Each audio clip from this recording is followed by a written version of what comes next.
Live from the Dunkin Latte Lounge.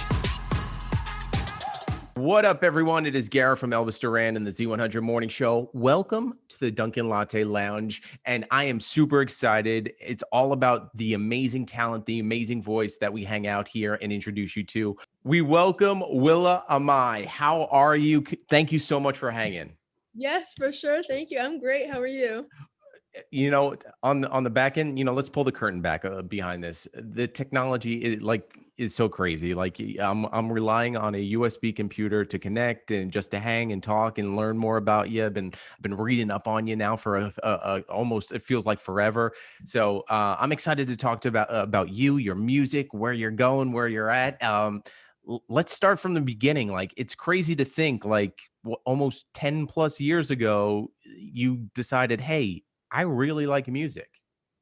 Yeah, I mean, my parents really exposed me to incredible music when I was very little, like infant kind of level. And even when my mom was pregnant with me, I mean, like she didn't have really intense food obsessions when she was pregnant with me, but she became deeply enamored with Fiona Apple, even Right. more than she had been before.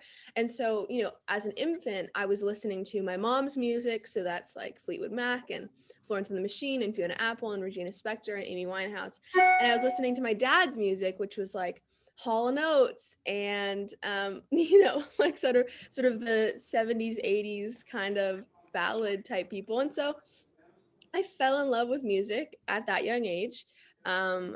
Because I was exposed to such great music. And then, when I was 4, I started playing piano. And once I knew how to play piano, my teacher was very encouraging of creativity. And so, when I started writing music, she taught me how to figure out, the chords to play for the different parts. But I mean, I think that I was writing music since I was that young. I have like a report card from preschool. And my teacher said that during recess, I would like walk around the perimeter of the playground and just sing my own songs. Sometimes they were gibberish, but I would just write music on the fly and sing it without a care in the world for 15 minutes straight. And I'm sure everyone loved that. You don't want to play freeze tag? I mean, Yeah, no, I was not that type of kid. I had asthma too, so I was like, if I involve myself in the like game of flag football that's going on right now, like I'm gonna end up on the floor coughing. So out of self-preservation, I started writing music that young, and then I first sort of knew that it was what I wanted to do as a career when I was more in like 3rd grade when we did a poetry unit at school. And so I started learning more of the tools to write a genuine song. And once I knew how to do that, I completely fell in love with it. now you were talking about how your mom, literally put headphones around her stomach, and obviously, I'm not going to ask like, hey, do you remember that? But can you see the, I guess, science behind the fact of something like that, and where you're at today? Oh, definitely. I mean, what's funny is that when I was, first starting getting involved in music, and even like, well, when I was younger and I would play for like just the people at my school and the parents and stuff, the person who I was compared to most often, it was always Fiona Apple. And then later on, once I started doing music actually as a career, I had the privilege of working with Mark Romanek for my first music video. Oh, no big deal. No big deal. Right. And so he's just incredible, but he said the reason that he wanted to do it was because when he heard the song, it reminded him so much of when he worked with Fiona Apple that he had to do it. And so it's this crazy sort of synchronicity, but I definitely, I wouldn't say that I remember being in the womb like that, but there are definitely signs. Right, of course. Yeah. I don't think anybody does. Like, I mean, but still, but it's a very interesting experiment. One of those like long-term experiments that you hear about. It's like, oh, we studied someone for 25 years, ever since they were born, and see where their musical taste went. Let's talk about. It's interesting because as you're reading up to, like when you first get started, you're writing about heartbreak, and as a 9-year-old, I think you can agree, we all can agree, heartbreak is many of things. And looking back on it versus where you're at now as a writer, performer, and even a person, because that's the most important. You're a person before everything else. Do you see the difference in your writing versus where it was when you were 9 years old? I think, Or has it been pretty much the same since you're an old soul I mean, in the music? the sort of concepts that I've written about have ultimately always been the same. Right. Just because I've always been so fascinated with heartbreak, even as a third grader, just because it was like, and people ask me all the time about writing about heartbreak as a third grader. And then even as like a seventh, eighth, ninth, 10th, now 11th grader, it doesn't sound like, some of my audience are women who've been divorced and Right. people have gone through Still major life heartbreak. Yeah. changes. I mean, And the truth is that when you're a third grader and the boy or girl or whoever that you like says that they don't like you, it doesn't seem like a life-changing experience once you're older, but in that moment, oh, it's the worst. your whole The life is out the window. worst. And so I feel like one of the things I've been loving doing as I've been, sort of doing interviews and, once I've started actually my musical career is just reminding people that, you have to put yourself in the shoes of a third grader to understand that, nobody has a monopoly on pain. The pain that you feel, it may be a different situation, but it is just as deep, just as, sort of hurtful. So, I think that that's why my writing, what I've written about hasn't changed that much. But I think that my writing style has changed. I mean, Of I've course. I mean, we all mature too. I wouldn't expect you yeah, to, be almost 20 years old and still writing like you're 9 years old. I mean, you know, yeah. I mean, I think part of it was that's what actually Kids Bop is for. I mean, right, right. So like I did piano for 10 years, and then which I wouldn't, I would speak to your own producer if you're thinking about this, but my Linda Perry, my producer, she said, I want you to stop taking lessons just for like a little while just to test it, because I had ultimately only been able to write music with the mindset of having been taught classically, piano. And oh, that's so interesting. I stopped, and I think that it opened up a whole new world of writing for me, because suddenly I wasn't bound by the rules of classical piano. I wasn't, I became a lot less conventional in the way that I wrote. And sometimes I still write Because songs. you think one way, especially, Right. with classical is literally one way of thinking, where you literally can create anything in the world where you're at right now. So I get that. I understand it and never thought about it though, but it's very interesting to see that take on it. Yeah, I think it's that the longer I go without like the more time that's passed since I had taken classical piano lessons, I think um the more I get to explore the piano and even the guitar, which I started writing songs on, even though I'm in all honesty not great at it. I have small hands and it just doesn't. Compared to most and probably watching this, you're pretty good. I can tell you that. So I think that, being able to explore the piano, um, on my own without the sort of daunting, sheet music in my head and Right. the books with all the rules and stuff. I think that even now, which it's been like 3 or 4 years since I stopped taking lessons, there's more for me to explore and more for me to learn, that's, non-classical, which is really exciting. And the other interesting thing too, and maybe you can talk more on it, is the triggers that are set off when people hear your music too. Like, did you even realize, like, you write music because you're speaking from your heart, but to see the sense and almost like another science experiment within itself is it has to be interesting in the sense of the feelings and the triggers that people get from hearing your music. It's definitely part of why performing is so fulfilling for me. Right.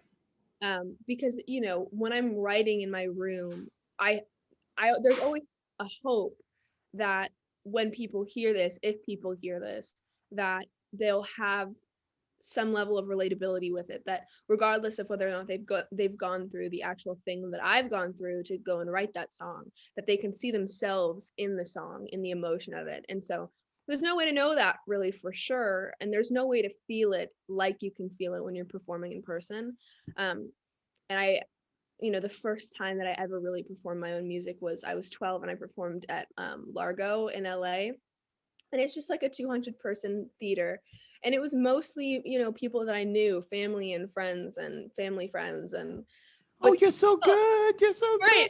good. And but like So even still looking out and seeing like my sister's friends' moms like crying at my music, it was very right, emotional. a different vibe. I mean, I totally get that. I mean, just It feels being no, it feels wrong to like get excited when people cry, but it means that I it's a wrote good something cry. It's a good meaningful. cry. Yeah, yeah. But it's like interesting too, because I was just reading up on Paul McCartney, and he was saying that what preserved his eyes to still continue to read and write music is eye yoga. And I'm like, what's eye yoga? But it's a whole big thing that like no need to get into it right now as we sit in the Dunkin' Latte Lounge. But it's interesting to see like the simplest of thing is the reason why he is still creating music, because he rests his eyes, you know. And I was talking to another producer, Shindu, who he was the guy, he helped create Peaches with Justin Bieber. He said he was taking an ear break. Like, have you ever heard of an ear break? Um, I mean, like It's okay if you haven't. I never heard of it until he no, said it too. no, I haven't heard of that as like an official thing. I mean, I definitely I take eye breaks myself just because I have terrible eyes and so I wear contacts a lot and so Right. sometimes they dry out my eyes and then if I'm at like a um at a some place with a lot of people where there's a lot of music going on, sometimes I just need to go outside, or when I go outside you hear that like ringing in your ears, but Of course, I yeah. really don't I didn't know that that was like a real thing. I didn't know it was either. Like I thought he was just he was messing with me, but he was like, no, I was sitting behind in the studio with the speakers for so long. I just needed to give my ears a rest. And what he did was like we all do. You go on Instagram and you start scrolling, and that's how he found Peaches, pretty much because Oh, Justin well, put it, which is interesting. He was taking an ear break of all things.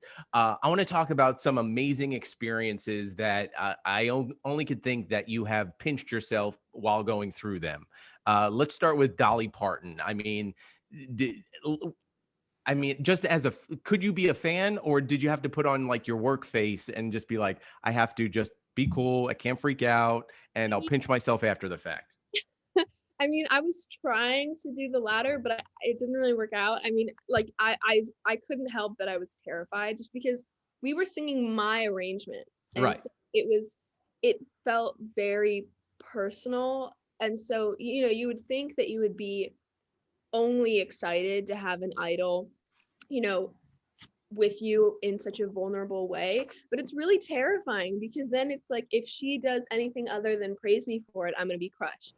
And so but she was incredible. I mean, there's a video of it, and I mean, so I was 13 and I went to my 8th grade Spanish class directly after, so I was like, stick straight. How did And you go to class after that? Like I would tell my parents, I'm like, Listen, I I need know the I day. had to I need walk the to day." class late, and I was like, "Hi guys," and they're like, "What have you been doing?" I was like, "Well, I've been Long on with story. Dolly Parton," but I was like, I couldn't move. Like, if you watch the video, like I'm not moving, That's and amazing. like she put her arm around me, and she was, looking at me and singing with me and talking to me about how we're not that different, and it was just she was just incredible. And I actually, my mom and I, we got her, there's this store that we used to live close to at the time where I did it, that has a lot of like vintage clothing, jewelry, stuff like that. And so my mom and I got her this pair of earrings that they looked like little wells and they had like pearls on them. And so I got them for her. And so I made her a little card, and so I gave them to her and ran away. And Oh, um, I'm sure she was very appreciative of that too. Like it's so funny that like in the world we live in now, it's like let's just text, hey, thank you, whatever. A handwritten card goes such a long way on the memory front, and it hits you in a different spot than anything else. that it hit her. And I mean, I saw her again because what we did that song for Dumplin', and it was on Netflix. And so for the premiere, I got to go, and obviously Dolly was there, and so I got to walk the carpet, and that was so fun. So I'm walking, and I'm at the very end, and I hear a big commotion, and I look down, and Dolly's there, in all Dolly, of Dolly, glory. Dolly. Right. So she sees me from across the way, and she's like, "Come here." So she calls me over, and I'm over there, and I'm like posing with her, and we're posing together. She's like, "How have you been?" We're just talking, and people are taking photos, and reporters start yelling at her like, "Get the girl out," because they wanted photos of No, just we just need the photo. We need the yeah, single, they're the like, solo "Get shot her of out, the get the Dolly. girl Yeah, yeah, out," yeah. like push her away. And so Dolly like takes my hand and walks me down to the very other end of the carpet. And it was just, I'd never felt more powerful. I was like, everyone's looking at me and I literally can do no wrong. It was I would have went straight to the studio and started writing right there, like right after that moment. You had so much momentum going. it was so good. It I was mean that's just one moment too, and to have work with someone like Brandy Carlisle, who I'm sure just growing up from whether it be in the womb listening to music via your mom to on your own, that had to be another surreal moment. I mean, mind blowing moment for you. Do you literally pinch yourself, or is it just an expression where it's like I pinch myself because I don't believe it? No, I mean, I don't know if I was pinching myself, but I thought I was gonna pass out. So, I'm a fainter. I faint sometimes, and so We should know this for when you win a Grammy. All right, so they should right, have they were ready I'm to like go. everyone in the front row needs to know that there's like 0.5% chance I fall on. Please help Willa if she Right. falls. So Okay, just I because I was gonna perform I performed one song with her and it was gonna be By the Way I Forgive You, and so she had a set, I was just gonna go on for this one song and then come back off. right. So I was standing like on the side of the stage just waiting, and she's performing, and my heart is racing, and I'm just watching this icon of mine just go, and I'm thinking to myself, I'm gonna go on stage and I'm gonna perform with her, and I'm gonna have to like, I didn't have a piano in front of me. I had never performed without a piano. I was singing the high harmony. I never do that, and so my mom is right next to me. I'm like, Mom, I need you to listen to me right now. If I pass out, I'm gonna need you to drag me off the stage in the most dignified way possible. Like, One arm, one. yeah, like I was like, please don't drag me off like I'm a corpse. Like, please. And so I got up there and I knew that my face was just like sheet white. And so I said into the microphone, I probably cursed because I was so nervous. And I was like, I'm so nervous.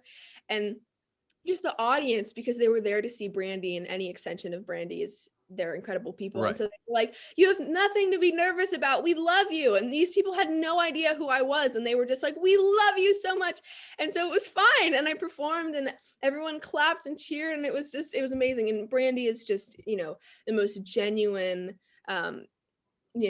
sincere person. And so she was so kind to me and it was amazing. Please tell me you didn't have to go to math class after that.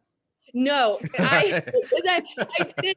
We were in San Francisco, and so I had to, but I did have to email because it was on a school day. So I Right. did have to email my teacher saying like, I'm not coming to school tomorrow. I'm going to San Francisco to perform with Brandy Carlisle. Can I So have an extension on the homework for by a yeah, few days, please? yeah, Please.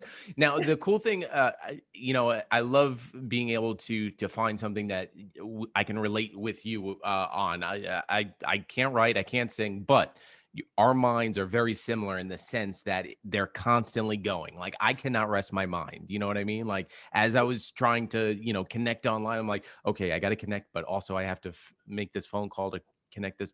Like as an artist too, it must be fun, but it also must be like antagonizing in the sense of like, why can't this thing rest? Like, why can't I just turn it off? yeah. I think it's definitely hard sometimes, especially because Blessing and a curse. yes, because I think part of why I write so often is because of that. I keep track because I'm very type A, despite the fact that most people think that creative people are type B. I'm very type A. Righty or lefty? Um, righty. Oh, So I'm a lefty, so yeah. So we don't have that in common. All right. I keep track. I have a very meticulous planner. So I keep track of the songs that I write every month because it's sort of like separated by month. And so, just in quarantine, I've written 3 to 5 songs every month. So, and that's because my brain can't rest. But the issue with that I'm is, sure your manager loves that. yeah, is that I write best when I'm not thinking about, when I'm either not thinking about anything or thinking about everything. And so I think about, I get an idea for a lot of songs as I'm trying to go to sleep. And it sucks if I like get up to pee or something and it's 4 a.m. and I go back to sleep and I have to go to school tomorrow. And I'm like, oh my God, like, am I really gonna get up and do this? And I do, because I can't go back You to have sleep. to. You But have. I The have to worst is trying to remember after, like, it's because like I'm like even I'm like, what if I don't remember it tomorrow morning? I'm like, you're gonna hate yourself if you don't remember. So I have to get up and do it. it's so true. You hear that all the time too, especially like, if I'm thinking of something to talk about on our radio show, and I'm like, what was it was I think it was about pasta, or was it about the delivery guy who brought the pot, and it was like I should have just written it down. Like, I the method is, it might feel insane, but it's the best way to go, probably. Like, I mean, you have probably award-winning stuff in that notebook, all because you forced yourself to go do it, which is a good life lesson for everybody out there as well, too. So, all right, well, Ami, before we go, we ask everyone, since we are in the Dunkin' Latte Lounge, and I kind of have a feeling what your answer might be too. So it's one of those existential questions where, if you had an opportunity to sip on some lattes and hang out with anyone in the world, person, group, thing, whatever the case may be, and pick their brain, who would that be and why? Um, that's so difficult. I think that it would be Fleetwood Mac, because I have had infatuations with tons and tons of different, artists and Right. bands. Especially, Queen has been the one that was the most intense. Like, Queen was so intense where very distant relatives would get me gifts related to Queen because they knew that I was so obsessed with it. Like, So do you remember, like, the coolest Queen gift that you have that I someone do has given? actually. I will never forget it. My best friend at the time, Billy, he got me this clock that was made out of a record, and it had the like Bohemian Rhapsody, kind of their faces cut out into the four quadrants of the clock. That was incredible. But anyway, I was so obsessed with their music. Um, and I listened to all of their songs all the time, like constantly, constantly, constantly. And so, but now, when I listen to their music, I still love it just as much, but it's now sort of like tied to that time in my life. Right. Whereas I've listened to Fleetwood Mac all the time for my whole life, and still somehow it feels new every time I listen to it. And that's no dig at Queen. I still love them. They are still one of my favorite I bands don't of all. think they'll be offended. Don't And worry. I don't think so either. I don't think that they care what I think. No, But I think they do care, but knowing them and listening and speaking with Brian May before, he is one that is about a music love.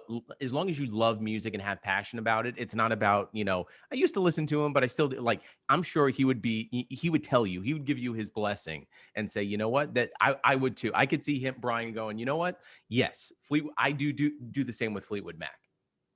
I'm like getting excited, even though I know I'm not about to go do that. Like, Hey, I mean, you never know. You never you know. thank for Exactly. You take a latte, get on a skateboard with, and go forget the cranberry juice. Yeah, get a Dunkin' latte and make a viral video from that too. All right, so Willa, let's hit up all the socials. I'll go first, so you can prepare. Hashtag Dunkin' Latte Lounge all over social, because you're gonna watch this video over and over and over. Not you specifically, but everybody watching this, of course. And then DunkinLatteLounge.com, because right after we're done talking, I'm going to shut off my camera. You are going to give an incredible performance. I'm putting all my chips in. I mean, I'm sure it will be. And why wouldn't it not be? That's what I'm saying. So we got that going. So hashtag Dunkin' Latte Lounge and Willow, all social media that you go as far as LinkedIn, and for whatever you got. How can people connect with you once they're done watching this interview and amazing performance in a minute? Okay, well, I'm on Instagram, Twitter, Facebook with at Willa Amai, WILLAAMAI. I'm on YouTube. There are tons and tons of music videos on there. Again, WILLA space AMAI. There are music videos for everything. Apple Music, Spotify, SoundCloud, literally anywhere you could plausibly listen to music. My music is there. And iHeartRadio. And iHeartRadio. And so yeah, that's it. That's awesome. Willa, thank you so much for hanging with us in the Dunkin' Latte Thank you Lounge. for having me. Congratulations. I hope you get the opportunity to sip some lattes with Fleetwood Mac. The way your track record's going there, it has to be in your near future very soon. Thank you. Yeah, hopefully it happens. And you have a home here. Whatever you need, we're here for you. And congratulations on everything. Thank you very much. Hi guys, I'm Willa Amai, and I'm so excited to play for you today. I'm going to be playing 2 songs, the first of which is called Not a Soldier. Not a Soldier is out now, so if you like it, go listen to it wherever you listen to music. And the song itself is about letting go of control for love, because it's difficult, but it's worth it. So this is Not a Soldier, and I hope you enjoy.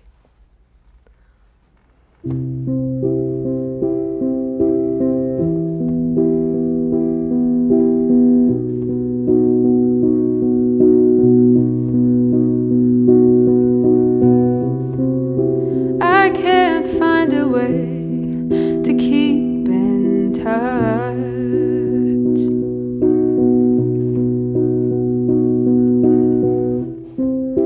Living as the prey, I can't live up to much.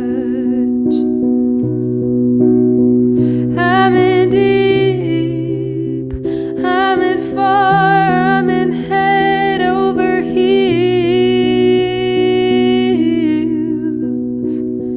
Road is steep, can't climb, don't know why it ain't real. I guess I'm not a soldier. Guess I'm not a soldier.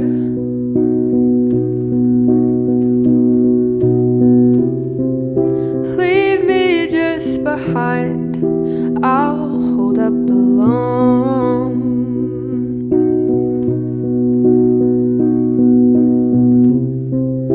Guess I'll try to fight it, this or going home. I'm in deep, I'm in far, I'm in head over heels. I guess I'm not a soldier. I guess I'm not a soldier. I guess I'm not a soldier. Guess I'm not a soldier. I'm in deep, I'm in far, I'm in head over heels. Road is steep, can't climb, don't know why it ain't real. I guess I'm not a soldier. Guess I'm not a soldier. Guess I'm not a soldier. I'll never be a soldier.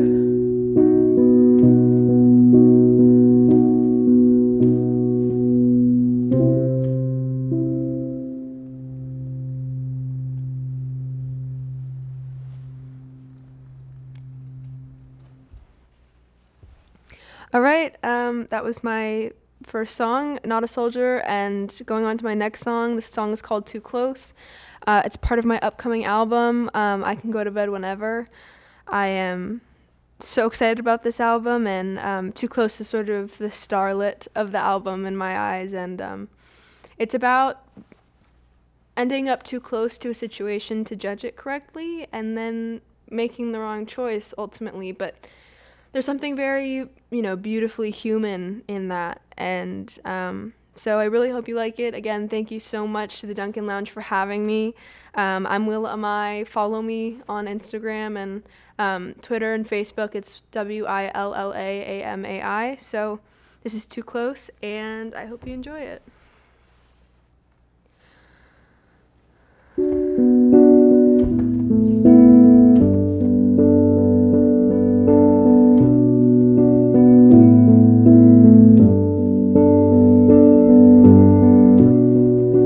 Cold fingertips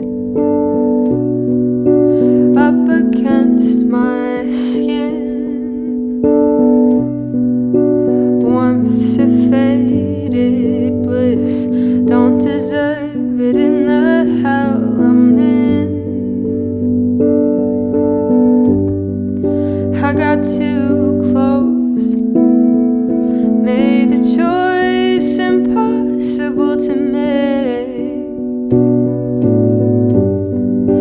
Fear arose, hey now, hey now, hey now, hey now, hey now, hey now, hey now, hey now, hey now, hey now, hey now, hey now, hey now, hey now, hey now. Beautiful mask, cover up ugly face. The final lethal task. Take this one to your grave.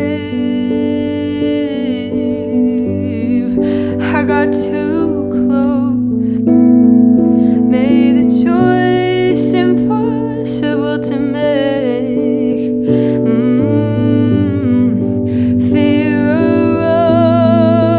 arose, hey now, hey now, hey now, hey now, hey now, hey now, hey now, hey now, hey now, hey now, hey now, hey now, hey now, hey now, hey now. What's inside of me? A mess of broken pictures, yeah, I confess. Hey now, hey now, hey now, hey now, hey now, hey now, hey now. Hey now, hey now, hey now, hey now, hey now, hey now, hey now, hey now, hey now, hey now, hey now, hey now, hey now, hey now, hey now.